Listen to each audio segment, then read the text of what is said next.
I would like to start the webinar and start by welcoming everyone, especially our speakers, but also our attendees. We have an interesting topic for you again this month, but first of all, let me introduce you to the webinar on space for water resources and what this is all about. This webinar is part of a monthly webinar organized by Eurisy and Groundstation.Space on space opportunities for climate challenges. And every month we have a different topic within the bigger subject of space for climate, space solutions, space opportunities for climate challenges. We will start with a welcome. Well, that's what I'm doing right now. Then we'll introduce this month's topic, space for water resources, to you. We'll go through some news and events. Then we'll have a series of speakers who will highlight the topic of this month from several different angles. And we try to make it a mix between government, education, and industry solutions for water resources. Then we will have Linda van Duivenbode joining us, who is a specialist on Horizon Europe and the open funding calls on this particular topic. And then we will move to a 1-minute pitch. It says pitches. We have one this month. And after that, we should have filled the hour and we will move over. It's not over at that point yet, but we will move over if you want to continue the discussion on the Open Campus Forum, about which I will tell you everything once we get to that point. First, some technical stuff. We kindly ask you to mute your microphone. Please use the chat to introduce yourself. Add remarks, add questions. We will keep an eye out on the chat also for questions. So please use that functionality to introduce yourself to your fellow participants and to us, so we know who we have on the call. Feel free to include your LinkedIn profile links so people can connect.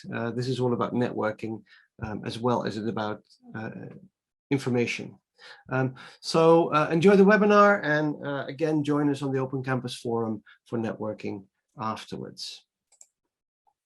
So introducing your hosts for today, starting with Groundstation.Space, of which I am the representative. So my name is Remco Timmermans. I represent Groundstation.Space.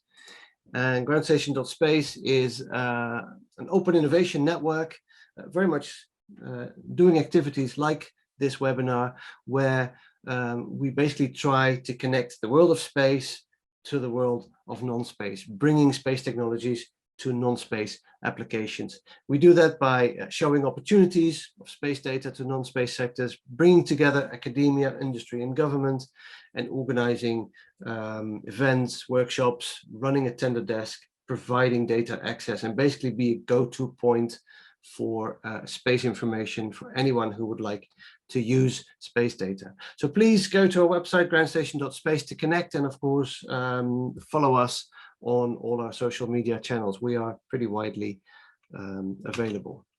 So with this, I'd like to hand it over to my colleague Corneel, who will introduce himself and Eurisy. Corneel.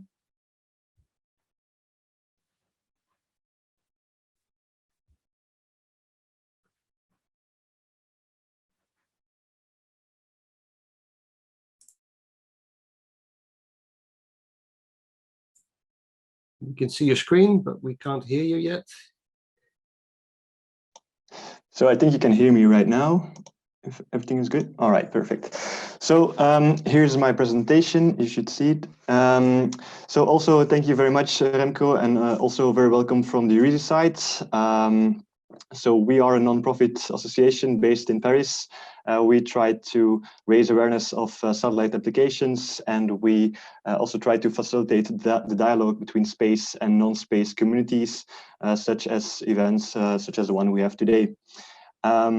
Here is an overview of our network. If you would like to join our network or become a partner of us, feel free to contact us or visit our website, eurisy.eu, where you can find all the information if you would like to work with us.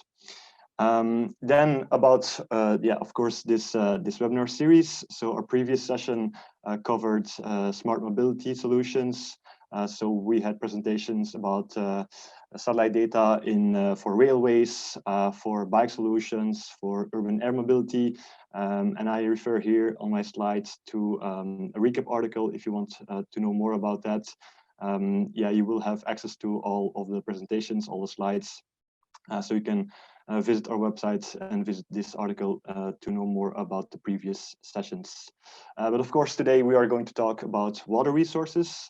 And water is the key element of life on our planet. The availability of water is key for food security and health. But economic activities, population growth, and urbanization are increasing pressures on fresh water throughout Europe. And water scarcity and drought are increasingly frequent and a widespread phenomenon. But the European Union wants to cope with this climate change impacts. So you can find here some links about the EU water legislation, such as the Water Framework Directive. And of course, the main objective behind this policy is to ensure access to good quality water in sufficient quantity for all Europeans and to ensure the good status of all water bodies across Europe. Finally, I also refer here to the Water Information System for Europe, which is an information gateway to report any kind of water issues. It's a joint effort between the European Commission and the European Environment Agency. Now, how can space make a difference for water resources? So if we think about the use of satellite data on a European scale, we think automatically about Copernicus services. This includes the Copernicus Land Service, but also the Atmosphere Service, climate change, yeah, all these different services. And on the left, you will find here some examples of what you can do with Copernicus data. For instance, to monitor surface temperature, water quality, water levels, soil water index. But of course, the presentations today will give you a better idea of what you can do with Earth observation. Yeah, I also want to mention here that space can also bring spin-offs, so actual space technologies. So here's a link to an article of the European Space Agency where you can find a lot of use cases. Think of the closed environment of the International Space Station, where you have a lot of filter systems to purify wastewater. Think of the Melissa project. So all these technologies that can benefit and can help contribute to the sustainable development goals of water. So if you want to have a better idea of that, feel free to read the article on the ESA website. And then here on my final slides, I also referred to our database of success stories. So starting with, yeah, again, water quality, also drinking water, yeah, water management in water ecosystems. There's also a lot of use cases in agriculture. Think of irrigation. So how can farmers make better use of their water? How can they manage better fertilizers? And then lastly, we also have some user cases about water infrastructure, also about coastal zones, also about flooding areas. So a lot of different applications. And again, all these images are linked to the specific use case.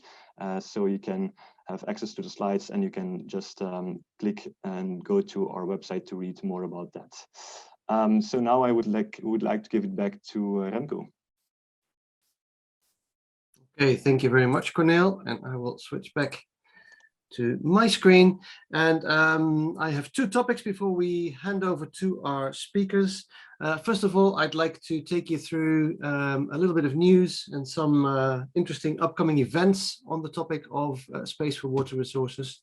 So let me go there. So first of all, as I do every month, I would like to emphasize the Copernicus and Galileo Masters winners, the most recent winners in the 2020 edition of the Copernicus and Galileo Masters, because again, these often show very innovative ideas and innovative startups.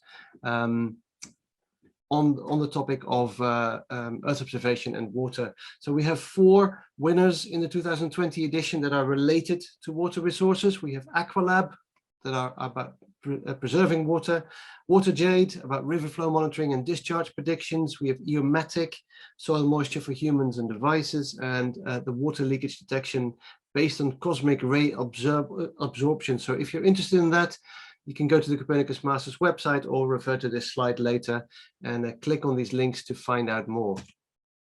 Then in the news, of course, the United Nations Sustainable Development Goal 6 is all about the use of water for drinking water and wastewater.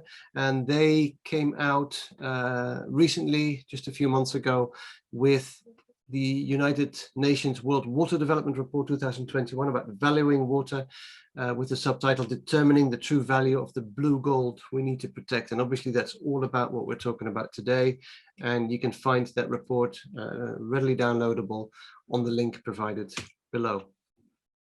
Interesting in the news, this came out last week, an organization called Aquaterex, who are revealing underground, previously unknown water sources in places where water is scarce, drinking water is scarce, using satellite technology to find these underground aquifers. I found this very interesting, so so have a read if you want, and look up this company, Aquaterex. Then on the events, we talk a lot about the Copernicus and Galileo Masters 2020. Well, now, very recently, on the 19th of April this year, they opened the application for the 2021 edition, which will be followed next week on the 12th of May by the international kickoff of this competition. So if you are active as a startup or as a university project or as a small company in the area of Earth observation or satellite navigation, then please, please, please do participate in this, because this provides you a great entrance to a lot of support in Earth observation and satellite navigation. The World Water Forum that was postponed this year to be held in Senegal, in Dakar, it's just been postponed to next year, but do have a look at this. This is one of the largest, 30,000 people are expected to discuss anything related to water as a resource and wastewater management from all different angles. And it would be great if we see the space angle well represented in this event. And then I'll use this as a bridge to our first speaker. A new project kicked off very recently called Waterforce, which is about the in situ calibration and validation of satellite products of water quality and hydrology. And for this, they are organizing a series of webinars. And I don't want to take away too much of the information here, so I would like to hand it over to Steph Harler, who is going to tell us a little bit about this project, where Groundstation.Space is one of the consortium partners. So if you can, Steph, please tell us all about this. Yes, thank you, Remco. I'm just sharing my screen real quickly. You should be able to see it now, right? Yes, that works. All Thank right. you. Perfect. Yeah, thanks, Remco. So Groundstation.Space is involved in many projects.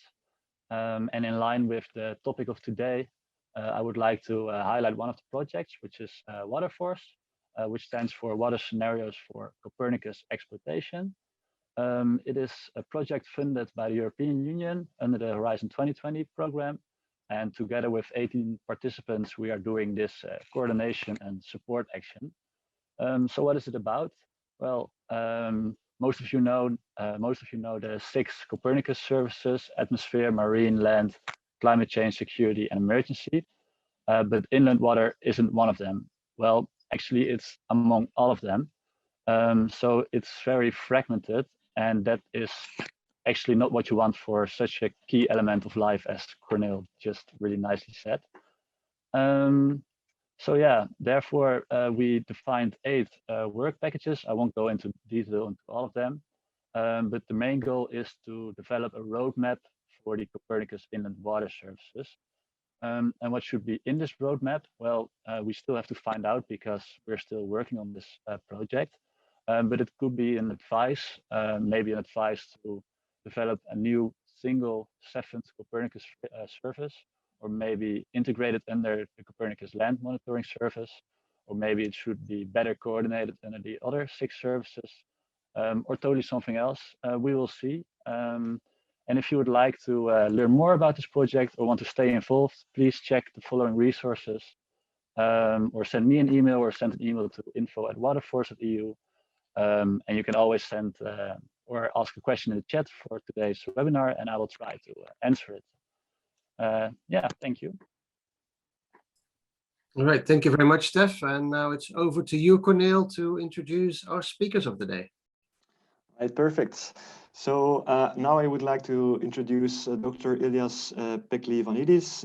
He's a senior researcher in hydrology and water resources at the Swedish Meteorological and Hydrological Institute. He's also the project manager of the Dissemination Center for the Copernicus European Flood Awareness System, and he has been the principal investigator focusing on meteorological forecasting and environmental change impacts, science communication, early warning, and user-tailored water and climate services. Today, he will present Earth observation-driven water services within the eShape project. So, Ilias, you have now the floor. Fantastic. Thanks a lot, Cornel, and good afternoon, everyone. I will present today one of the pilot services that we've been setting up for SMHI and on behalf of the eShape project.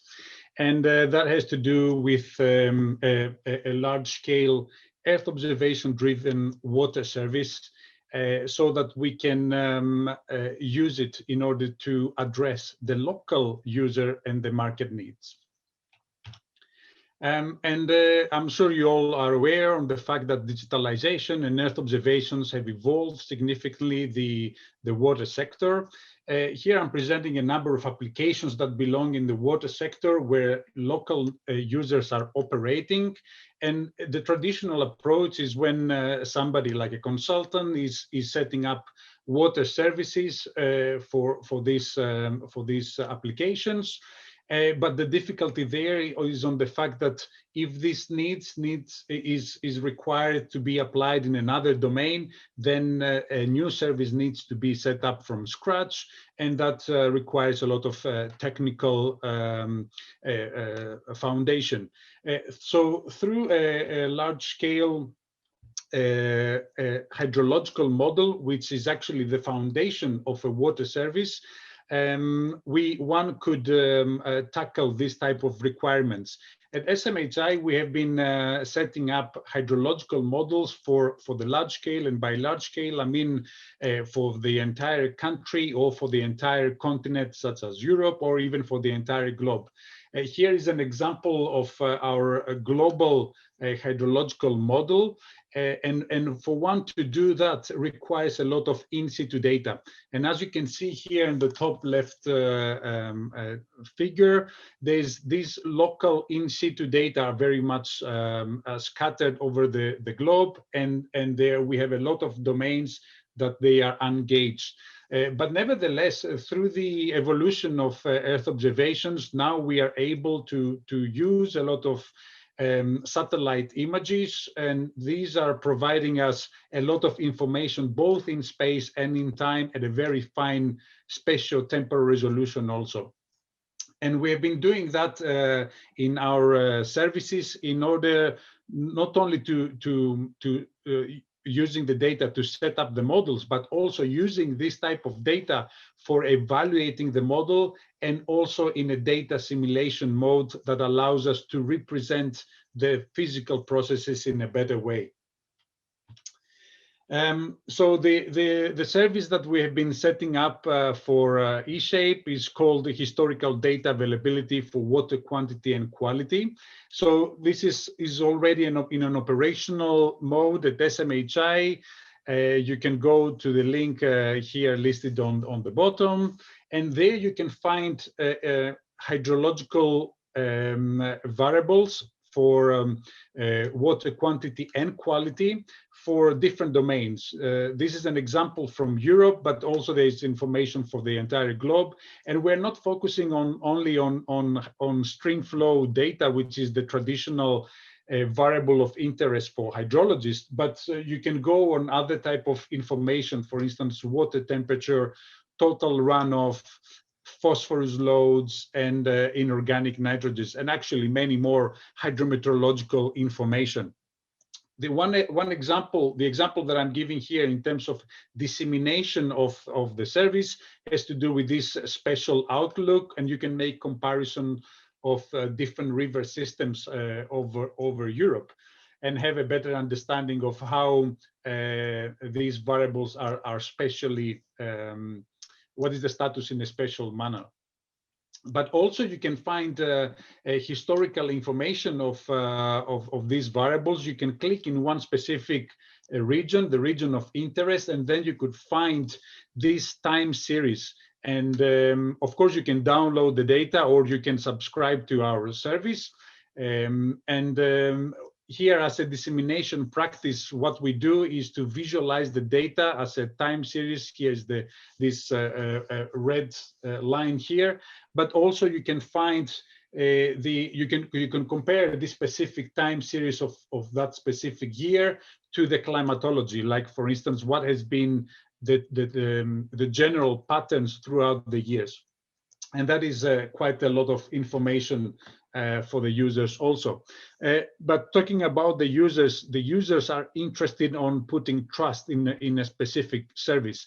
And for us, we are trying to ensure trust and engage with the users by continuously communicating the model performance for different variables. We have been downloading a lot of satellite data, Earth observation data from the DIAS platform, the Copernicus Data and Information Access Services. And we have been evaluating the model variables to these Earth observations. Here is just an example of different variables for actual evapotranspiration, snow information, and also soil moisture. And this is very important because we can tell the users for specific regions if these variables are having good performance or not, and if they should trust the data or not. So we want to be very much transparent when it comes to model performance for the different regions. But nevertheless, as I mentioned at the beginning, the users are operating at the local scale, and therefore we have also kind of like a know-how on how to downscale the information to the scale that the users are operating. And to do that, we are using a very much agile approach where we are co-designing new services for them. We are co-creating that, and we are co-evaluating the service.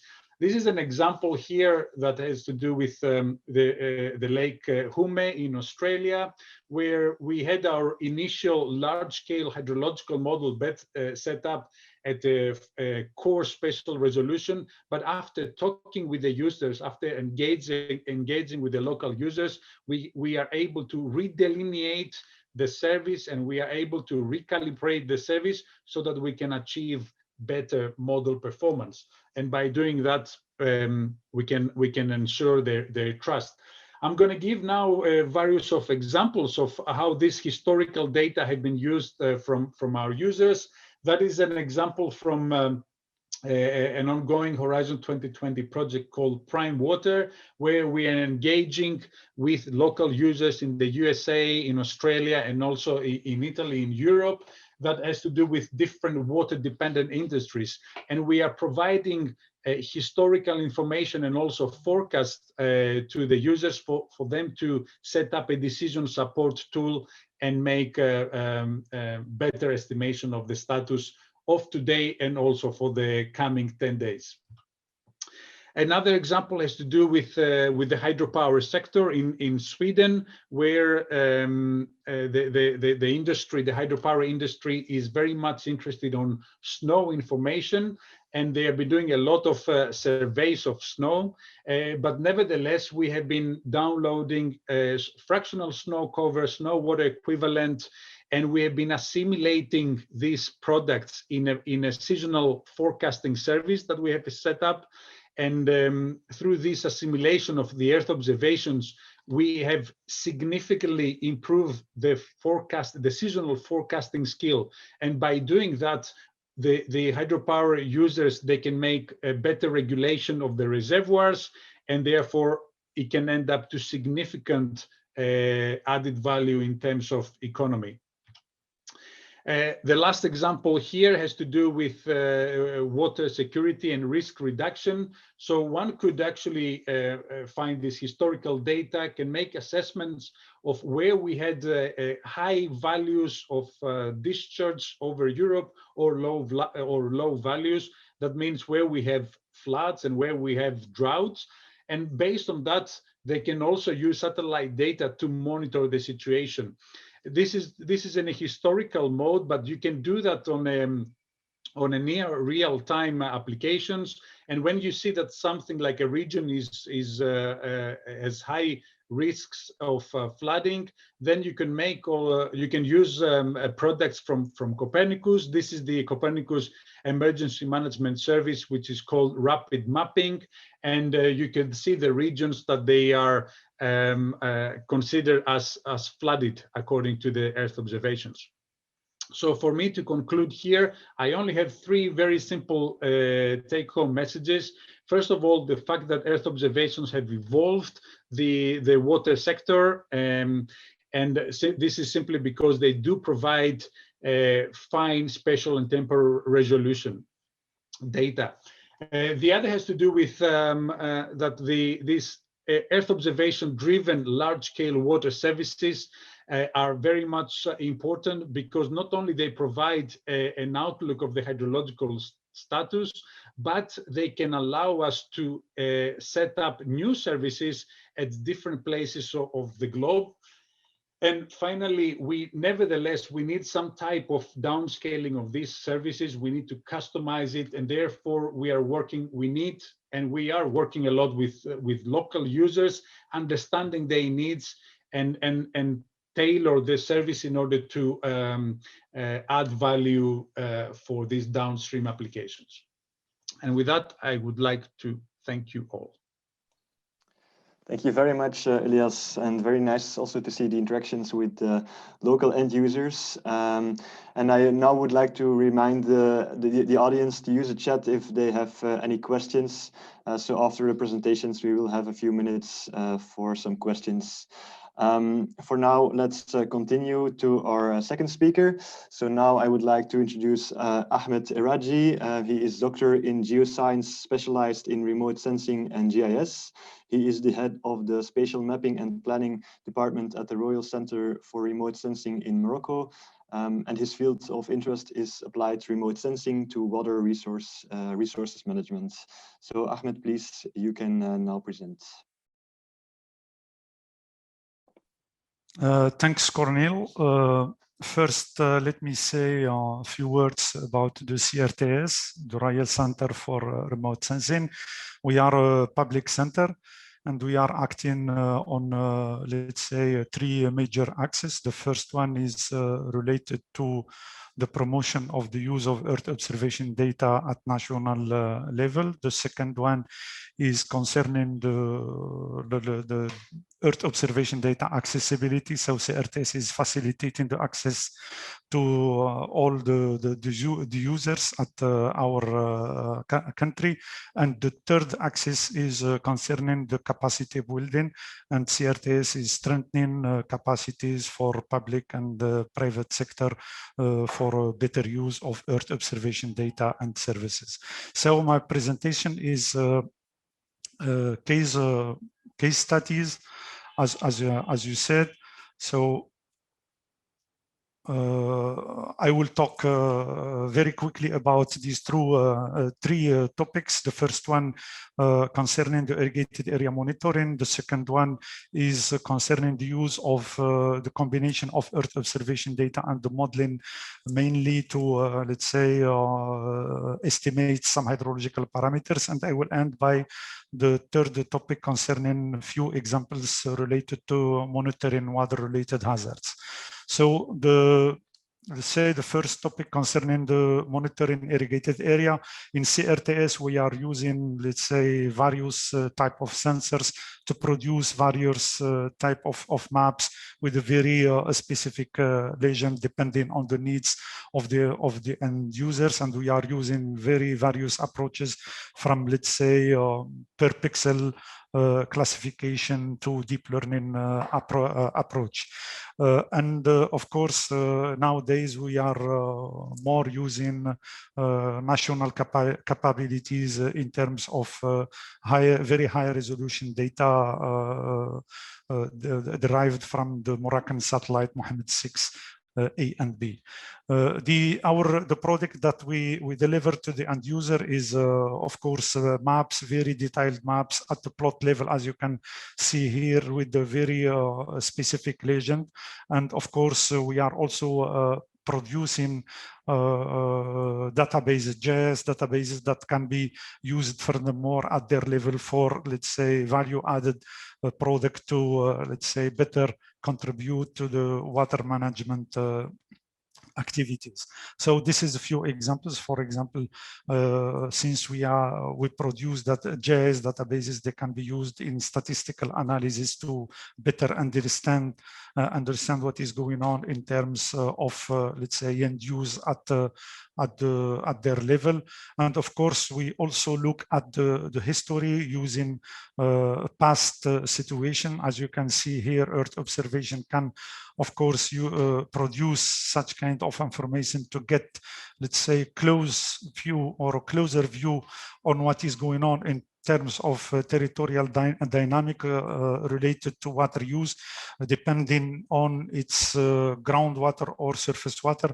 And this kind of product are very useful at their level to communicate or to better communicate with the water usage association and farmers also, and to, let's say, raise awareness at their level to preserve the existing water capacities. And of course, they can use this kind of products to better understand the territorial dynamic in a synoptic view. As you can see here, the red color is representing, let's say, citrus or orchard that were, let's say,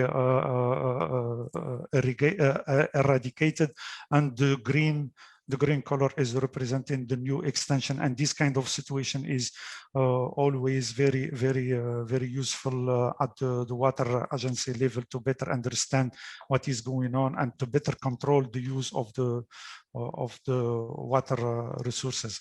The second topic is concerning the combination of Earth observation data and the modeling aspect, and I will talk very briefly about this project. It was developed by the collaboration between CRTS, the World Bank, and NASA team, and the end user, it was the water department, and it's built on the so-called land information system, which is using, let's say, Earth observation data as input, and it let us to produce some hydrological parameters. And now the platform is operational at hourly time step, and on this domain, as you can see, it's almost 17 by 18 degree at 1 kilometer resolution. And of course, it can derive a variety of hydrological parameters. As you can see here, this is one of them. It's concerning soil moisture, root zone soil moisture, and you are here having an idea about the anomaly in 30 years, and this is a monthly anomaly, and this kind of product are very important for our partners to better, let's say, understand what is going on during, let's say, the hydrological campaign in terms of water availability at the root zone level. other parameters. It can be parameters like this. For example, it's a very simplified, let's say, representation of water balance. And this kind of parameters also can be very useful to understand what is going on in terms of storage, water storage, let's say, per month at national level. And of course, we can produce this kind also of information at hydrological basin level, and you have just a quick comparison between 2 years. On your left side, you have, let's say, a wet year, and on right side, you have a dry year, and you can have an idea. And of course, our partner, they can, of course, use this kind of information to understand what is going on in terms of, let's say, water availability impact on irrigated area. The second example on this topic, it's let's say very detailed one, and it's about a new platform that we just implemented in CRTS during the last 2 years, and we are looking at, let's say, plot level and farmer level, and it can be also generalized at national level, of course. And this is a very short list, let's say, about the parameters that we can generate. First one, for example, an information about the plot that has to be irrigated or not, the amount of water that the farmer has to allocate, let's say, soil root zone soil moisture level. It's also the biomass production, nitrogen fraction also, and this kind of information are, let's say, shared with the end users at the regional level, but also they can be shared with the farmers to better, let's say, optimize their agricultural practices. And this is one of these examples. For example, at this perimeter level, you have the red plots. Of course, these are plots that are in a real need to be, let's say, irrigated as soon as possible. And of course, this kind of information are very important to the end users. And of course, we can derive or produce, let's say, some synthesis in time and space, depending on the end user's need. As you can see here on the left side, for example, you have the evapotranspiration at the perimeter level, but also can be done at, let's say, hydrological unit, and also it can be done on the right side at the farmer level, or even at the plot level per crop type, of course.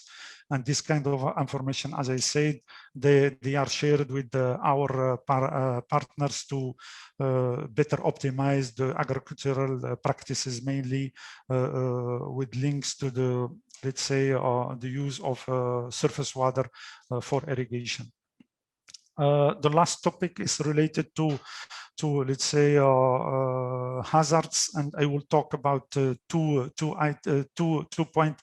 First one is related to floods. You have here an idea, although Morocco is in somehow an arid country, but we are facing time to time flood problems, as you can see here, and we have some dates on the slide. And of course, CRTS, as the national center in charge of this kind of, let's say, topics, is using remote sensing data, optical and radar, to, let's say, to assist or to help, let's say, our national partners to better guide their intervention on the ground during the flood crisis. And this kind of products are delivered, let's say, in near real time, not only on the state of the situation, but also we can derive information during time concerning the evolution of the floods, etc. This is an example on the last floods that Morocco faced during last January. It was a urban flood, which is very specific and very complex, let's say. And of course, radar data and even optical data, when it's available, can help us to, let's say, better guide the intervention on the ground, and of course, give the needed statistics concerning, for example, the impacted building, roads, etc. The last point is concerning the drought. As I said, we are in Morocco. We are here in almost semi-arid region. And of course, in CRTS, we implement recently a drought early warning system based on some indicators derived from Earth observation data using soil moisture, evapotranspiration, NDVI, and also SPI derived from Earth observation data. This platform is operational nowadays, and we generate through this platform the so-called composite drought index, which is one of the relevant indices that are used, let's say, worldwide. And in CRTS now we have this platform which is operational, and we derive a monthly bulletin from this platform, and it's shared with the various partners in Morocco, mainly the agricultural department, the high authority in charge of forest and water affairs, and of course central bank and the insurance entity. And this was my last chart, and I apologize if I was a bit quick, because I had to be in time. Thank you for your attention. Thank you very much, Ahmed, and thank you very much for your presentation to present such a wide variety of services. I think it gives a good, quite good impression of what you can do with satellite data. So now maybe we can move on to our last speaker or last guest speaker of the day. So we have now Martinus van den Berg. He is a geostatistician with a passion for making use of suboptimal data at the Hydrology and Remote Sensing Laboratory of the United States Department of Agriculture. He worked on data assimilation of remotely sensed soil moisture and its use in correcting rainfall. At Ghent University, he researched the scaling behavior of small-scale rainfall, making use of novel statistical techniques. And he recently started at Antea Group as a general statistician working on data-driven solutions in the water sector. So Martinus, you have now the floor. Okay, thank you very much, Cornel. Okay, so given the time, I shall be quick about it. Let's hope. Yes, so this we can all skip. So Antea Group, briefly, we are a consultancy firm, and we mainly work on, well, in my case, novel and integrated solutions in the water sector. But yeah, this recently we have branched out into more data-driven approaches, and we've recently landed a new a new task, and the Flemish Bureau for Spatial Planning and its partners, they desired an updated soil map with improved drainage classes. Now, a drainage class is a classification about the behavior of the groundwater levels in the soil. It's very vague, but practically speaking, if you look at the Flemish soil map, you will have every little area will have a small code next to it that tells you how well it drains and what the water levels will be. And as you can imagine, it is useful for permitting, modeling, and water management issues. And as you can also imagine, because it's used in permitting, obscene amounts of money are usually involved with these classes, and may hinge on them. And therefore, it's quite important that this map is good and reliable. However, the original map was created in 1970, and it was obtained through soil characteristics. These are observations about reduction and oxidation horizons, and it's not terribly accurate. Modern methods are through the analysis of monitoring, well data, and modeling. However, in practice, we see that there is a lot of well data available. However, you need typically 8 years to reliably estimate a drainage class. And these are usually added by modeling.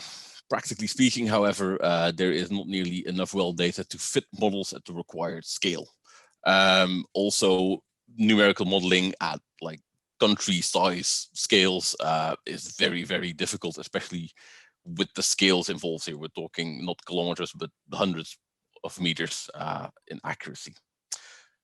And as I mentioned, we have many incidental, ancillary, and auxiliary data sources, right? So we know that groundwater levels respond to rainfall, evapotranspiration, remote sensing soil moisture in this case, many other things. And additionally, we also have a lot of occasional groundwater heads at many locations. Usually in when a company wants to build somewhere, they are required to monitor the groundwater over there for some time, and then this is logged into a database. However, as you might wonder, there is a lot of data, and it's all incidental. Nothing is coherent, and many incidental data set, does not a data set make. But could it? Does it? And the typical solution here would be to use standard interpolation techniques. We're thinking of Kriging, inverse distance weighting, etc. However, the problem here is that, like, if you just imagine a nice simplified idea, concept, we have time here and we have space here, and we see that we have a few observations, but not nearly enough. And if you want to fill these out using standard interpolation techniques, we immediately run into the problem that we just don't have enough information. Right, there are some very large gaps here, and we'd like to fill these up. The solution we proposed is done through state space modeling. And what this essentially does is it allows us to use different data sources and models in a very flexible way and combine them. I have a small illustration here, but essentially it just produces a probability of a given groundwater level given some component model. And then we, overlap all these different model components to produce a final say. Also including uncertainty about how certain are we, because as mentioned before, there's permitting involved, and that means money, and people want to be certain about things. And this state space approach, due to its flexibility, allows not only for the use of very complicated models, but it also allows for simplified models. It might sound a bit contradictory, but essentially we are using this entire mass of data and we glue them together using, in this case, the coarse scale space data, remotely sensed soil water index as provided by Copernicus. And the idea here is that we have these overlapping, essentially we have a model that models the time, and then, but these are 1D models because they're very simple to fit. And then we use the spatial coherence, we enforce it by using the remote sensing data. And well, in conclusion, I am trying to be brief here. In real world problems, we often have lots of very poor data, right? We are dealing with government institutions that often have collected data, but it's never been collected with the notion of making a large map out of it. It's always been, we need some monitoring here and some there. So we have a whole range of disparate data sources, and state space modeling can allow us to optimally exploit this knowledge from these very different data sources, but also include incidental data, right? We have a few data observations here that is actually useful and usable. And also in space data, we often deal with very low resolutions. And here we can exploit this together with models to glue them together and essentially create a new data set by combining all of these different data sources. Well, I saw that my colleagues produced some very nice results. Unfortunately, we just started this project, and in a few months we hope to impress you with our results. And that was me. All right, perfect. Thank you very much. So now, yeah, I don't see any questions right now in the chat, but maybe this is also an opportunity for the speakers. So if you would like to raise a specific point, yeah, feel free if you have something to say or want to exchange a bit. Otherwise, we can just move on. Maybe I just saw one question, so maybe I can take that first. So this question is for Martinez. Can you give us a concrete example of how this data modeling method helps water monitoring from space? Yes, I can. In practice, we are often, at least in our sector, we're also running into the problem that for the purpose that the client needs, the resolution of space data isn't enough. Quite often we need like very fine scale the resolutions, very fine scaled results, both temporal and spatial, and space-borne data, Earth observation just doesn't provide this yet. Enhancing this using a model, using state-space modeling, data assimilation, usually allows us to, in a feasible way, generate this data for our clients. I hope that answers your question. I think so.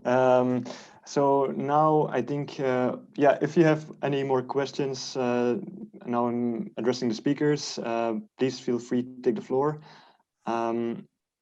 If not, then I think we can move on. We have 10 more minutes, so I think we're right on schedule then. So then I would like to give it back to Remco. Yes, thank you very much, Cornel. And for the last part of this webinar, and we're really nicely on time. So thank you to all speakers for sticking to the time. We are exactly on time at the moment.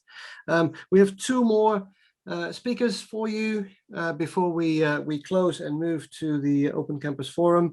And first of all, I'd like to introduce to you Linda van Duivenbode, who is the Groundstation.Space specialist on open funding calls, to give us some insight into the opportunities of Horizon Europe on the topic of water resources at this moment. So Linda, I know you're in the call. If you can turn on your camera, turn on your microphone and show us some of these opportunities.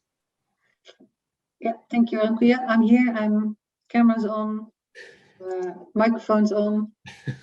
Sharing started. Brilliant. You can see the screen? Okay. Yes, we can see.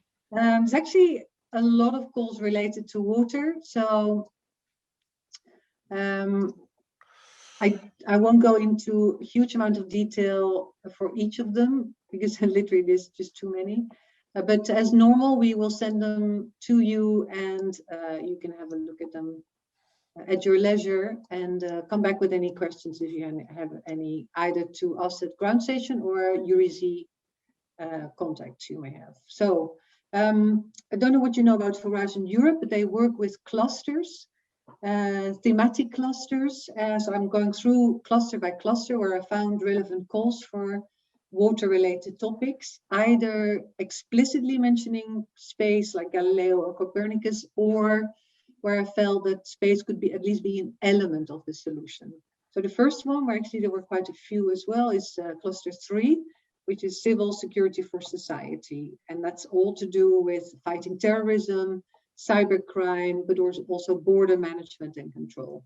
So the first one mentioned here, fight against organized environmental crime, almost speaks for itself. This is what is called an innovation action. Innovation action in Horizon program is something that's a bit closer to the market. So demonstration phase that you want to develop for market introduction in the next few years. Innovation action, there will be about 2 projects awarded of around 5 million euro each. And the total budget for this cool topic is 10 million euro. And this is all about illegal waste, dumping in water. So very interesting and I think very relevant for space applications. The second one is border management, effective border surveillance and maritime security. And that's more about underwater detection. So I was like, I'm not really sure how much you can use space data here, but I think when you look at the description, it's also the level just under the water, and it's really again trying to detect dangerous goods or threats hidden just below the waterline. And this is a research and innovation action, so there's a bit more early development allowed, and there will be 1 project of around 6 million euro. The third and fourth are both infrastructure projects, so it's more about detecting threats to our infrastructure and making it more resilient. So the first one, the European infrastructures and their autonomy, that is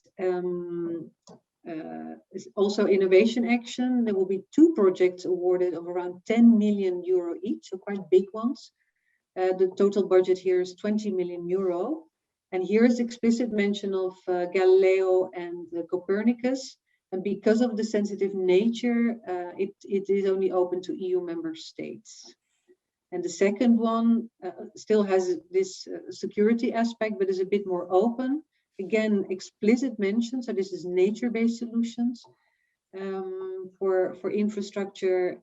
This is one research and innovation project with a budget, so one project will be awarded of around €5 million. Then we go to cluster 4. Cluster 4 is a combination of digital, industry and space. Now you would expect quite a few calls here, and as you can see, that's certainly true. And not just in the space, but some I think are relevant also in the other parts of the digital industry and space program. So the first one, digital permits, it's an innovation action. 3 projects will be awarded of around 5 million. Total budget for this call is 15 million. And they're looking for new solutions for compliance. So for example, for water infrastructure. And there I thought you could integrate satellite data into a more comprehensive solution to meet this. There could be an element of the solution. The second one, monitoring and supervising system for exploration and future exploitation in the deep sea, I think is a very interesting one. This builds on projects that have taken place in Horizon 2020 to allow a sustainable form of deep sea mining. And now they're really looking at the monitoring of these activities. So this is research and innovation action. And they're looking to fund 2 projects of around 7 million euro each, with a total budget of 14 million euro for this call. This builds on EMODnet, Copernicus, as well as GNSS. Then we go to a series of space calls that are related to water. The first, Copernicus Evolution, cross services thematic domains. Again, so this is a more broadly defined topic where water is an element. So also if you're not exclusive, active in the domain of water, it could be interesting for you. Yeah, this is research and innovation action. And there will be 2 projects awarded of around 3 million euro. And this is a Copernicus-based solution for inter alia, the health of ocean and inland waters. The second space call is GNSS and Copernicus to foster the European Green Deal. So this is the Green Deal strategy that has been developed by the Commission to come to a climate neutral and completely circular economy. This is innovation action, and they're looking in this one to fund something to 5 to 7 projects of 1.5 to 3 million euro each. Total budget is 14 million euro. It has different areas of water pollution, leak detection, irrigation, water saving. So there's a broad range of topics here to look at. Then we turn to Copernicus Marine Environment. This one is a research and innovation action with 1 project to be awarded between 8 and 10 million euro. And it's healthy ocean seas and coastals, but it also mentioned inland water. So it's a quite broadly defined topic. And it's to contribute to the initiative, the United Nations Decade of Ocean Science for Sustainable Development. The Land Monitoring Service is a research and innovation action, 1 project to be awarded between 4 and 5 million euro. And that's looking at new and innovative products and services for land use change, including the water domain. And the last one in this cluster is eGNSS applications for smart mobility. Again, you wouldn't necessarily think about water directly, but it does have an impact on water because it talks about reducing emissions and improve efficiency for maritime, coastal and inland water smart mobility. So it's a different angle, but still of interest, particularly for Galileo type applications. And that's an innovation action looking to fund 2 to 4 projects of 2 to 5 million euro per project. Cluster 5. Remco, let me know if I need to speed up because there's still 2 clusters to go. I'll go a bit quicker. We'll be okay. Do I need to speed up? A little bit, but we'll run 5 minutes over time. That's fine. Okay. Okay, I'll take these as a cluster of 3. There are 2 research and innovation actions, the first 2, and the third one is an innovation action. That's all about demonstration. 3 to 2 projects for the first one, 3 to 2 for the second one, and again around 3 projects for the third one, with budgets between 6 to 7 million each per project, ranging from satellite not being a priority in the first one, but contributes to monitoring and decision making, to the second one on land use detection, including water availability, and the third one, transport infrastructure and climate change, where a reference is made to Galileo and Copernicus, this last one. Cluster 6, this is a cluster related to agriculture and biodiversity. Again, a nice group of projects, calls for you to look at. The first 1, 2, 3, the first 3, so these 3 here, the biodiversities 3, 5, 7 are research and innovation actions, where each will fund 1 project, quite big ones. The first one is 16 million euro. So this one 16 million euro, this one is 5 million euro, and this one is 13 million euro. And that's because the Commission quite often is still looking here at really demonstrator projects for biodiversity restoration. All 3 make reference to Galileo and Copernicus. So definitely they have considered satellite applications here. This one, the 09, Biodiversity 09, is a slightly different one. It's what's called a coordination support action. And that means that the Commission is looking for not so much a new development, but really a network or platform that will look at what's already in the market today, what's the state of play, and what is needed to advance this topic in the future.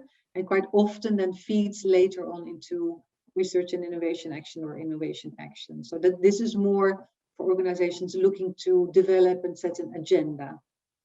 And then the last one, improved science, is research and innovation action, where 2 projects will be awarded, around 3 to 4 million euro per project. No specific mention of satellite data, but I think because it's spatial planning and identification, so monitoring could be relevant still.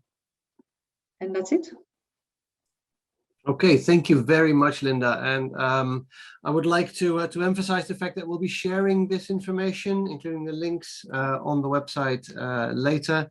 And please feel free to contact either Linda directly through Groundstation.Space. You can find all the information on the website, or Eurisy, because both organizations are very heavily involved in bringing consortia together and bringing interested parties together and helping them write proposals to hopefully actually win these projects. So please use us to your advantage on registering for these opportunities. So without further ado, Can I just add one little comment, because these calls are not yet in the public domain. So this is just from preliminary draft programs that are circulating. Expectation is that calls will come out early June, and then closing will be quite quick in September. So it's definitely important that you start already thinking and preparing. Okay, very good. Well, thank you very much again, Linda. So we're running a little bit over time, but that's fine. We'll just keep going until the very end. And we have one more speaker who's been patiently waiting for the last hour. So Vanessa, I would like to hand over the floor for your 1 minute pitch. So Vanessa, please. All right, thank you very much, Remco. Let me just pull up my presentation.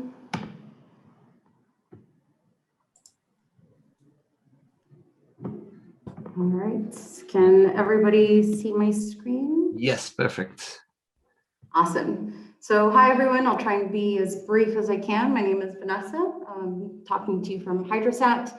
We are a data analytics company looking to use EO data to enable impactful solutions to issues in agriculture, climate change, disaster management, Most of you will be very familiar with all these different applications. We've in particular identified thermal infrared as a game changer in irrigation management. So being able to optimize the use of water across farm field crops is something that is of interest to growers, farmers, in reducing all of their operational costs. It's of interest to all of us that care about planet Earth and making sure that we don't abuse of this super valuable resource. And really, it's just a really pressing topic. So we are currently developing this solution, this data solution, with support from ESA and LSA, the Luxembourg Space Agency. Yes, we do have our own space agency, as small of a country as we are. And I have a couple of slides here to show you some of our farm field data that's been collected. So what you're looking at here is a quick snapshot of a potato field. And these are relative temperatures, so relative temperature of the plant compared to the air. So those hot spots that you're seeing there are areas that are receive little to no irrigation. So that actually coincides with the plot maps that we have and the data that we collected through drone imaging. We are able to accurately detect water stress, soil moisture, and even though this is secret proprietary information, we've also found that there's a particular time of day for irrigation. So it's super promising for our irrigation management solution. Third and final slide here, current and future work. So we're looking at now scaling this analysis to using space-based data. Our sister company in the US, so Hydrosat Inc., is currently building our proprietary thermal infrared payload, which launches in June of next year. A couple of people today have already mentioned the lack of decent commercial data for these sorts of applications. I think Martinez talked about it a few minutes ago. And so we're looking to close that gap with our own satellite constellation. That's it from me, short and sweet, hopefully. All right, very good. Well, thank you very much, Vanessa. And again, if people would like to contact you about these solutions, they can either go directly to you. You shared your LinkedIn in the chat, I noticed, or through Cornel or myself, and we'll know to find you. So thank you very much for that, Vanessa. With that, I will move to the very last things that I would like to mention to you. Let me just go there. Now, first of all, I would like to invite everyone to our next webinar, which will be on smart cities, to be held on the 2nd of June, like always, the first Wednesday of the month, which is the 2nd of June this year, again at 4 o'clock. So if you're interested in space solutions for smart cities, then please join us again next month. And with that, we're not over yet, because the discussion may continue at the Open Campus Forum, and the Open Campus Forum serves two purposes. First of all, we can continue to meet each other and discuss in a traditional forum environment, and from tomorrow morning onwards, you will also find the replay and the presentations of all our speakers in there. To go to the Open Campus Forum, go to the Groundstation.Space website, URL Groundstation.Space, go to the Open Campus menu entry, and we will ask you, if you're not registered yet, to register as a one-off, then log in to the forum and then find this topic, which should be open from now onwards, Space for Water Resources. You can ask your questions, you can discuss with anyone in the forum your questions, your requests for consortia, questions that you have for our speakers, and we will make sure that relevant people will follow up with you. So with that, I would like to thank you very much to all our attendees for joining this month's webinar, and of course thanking all our speakers for their great contributions to this topic. I think we learned a lot, and we found a lot of inspiration on how to move this topic forward. So again, thank you very much, and I'm looking forward to seeing you all on the 2nd of June here again.